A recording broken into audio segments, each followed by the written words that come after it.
Hello everybody, welcome to this video. We're just coming off the day after the first episode of Season 8 of Game of Thrones, and we're going to get into a couple spoilers, but mostly we're going to talk about the most plausible fan theory, and that is Ned Stark may still be alive.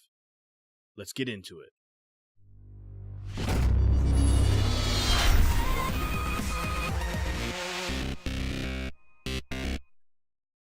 Now, this theory we're getting into is one of the most plausible ones. I mean, a lot of them are very in-depth, and this one might not be as in-depth as others. However, we really think that this one has a lot of merit to it. Now, this specific theory comes from X*StarShooterX on Reddit, as well as Alex and Dr. Snow on a forum of Ice and Fire, who came up with it that Ned Stark was saved from execution by Varys via Faceless Man. And this seems very plausible, simply the fact that Varys is popping up anywhere and everywhere where it's important, and nobody knows exactly his motives for anything, although he does state sometimes what his motives are. But we already know by countless moments within Games of Thrones that sometimes what somebody says doesn't necessarily mean the truth. However, we think this one holds a lot of weight to it. Though both theories differ slightly, they both go off evidence from a few moments that takes into question Ned Stark's corpse. To start with, we go by Ned's death specifically. During his execution, his death is witnessed by Arya, whose point of view is what we see. Now, we must take into account also that Ned was so severely beaten that he seems to barely be alive before his execution at all. We next then see Ned's head atop Mygar's Holdus, where Sansa notes that it doesn't really look like her father. And that's pretty important and pretty powerful evidence right there. However, we can also discount the fact that she could be in a lot of shock due to the fact she just saw her father beheaded. That's why she dismisses it quickly, and that makes perfect sense to us. The theory goes on to hint again for a third time when Lady Catelyn notes that Ned's bones appear to be from a smaller person.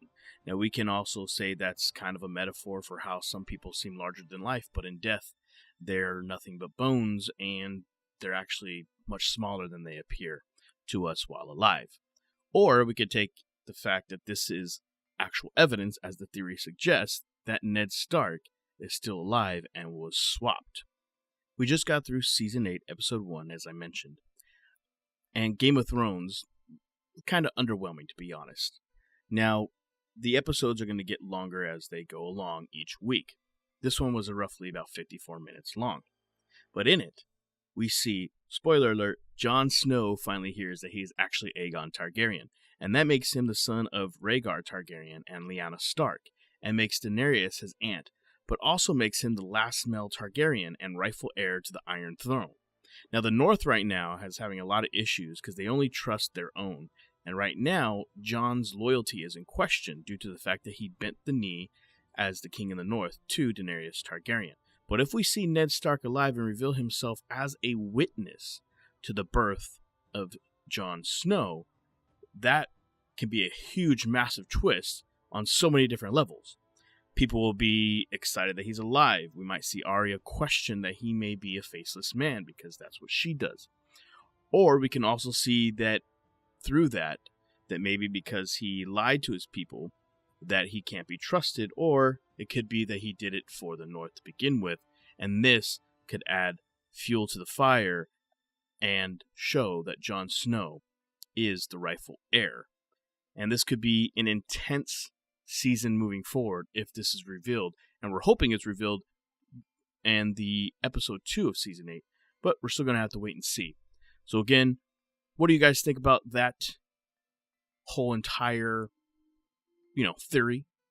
What are your thoughts on it? Do you think the theory holds some weight and we might see this revealed this season? Or is it something we're not ever going to get? Let's discuss.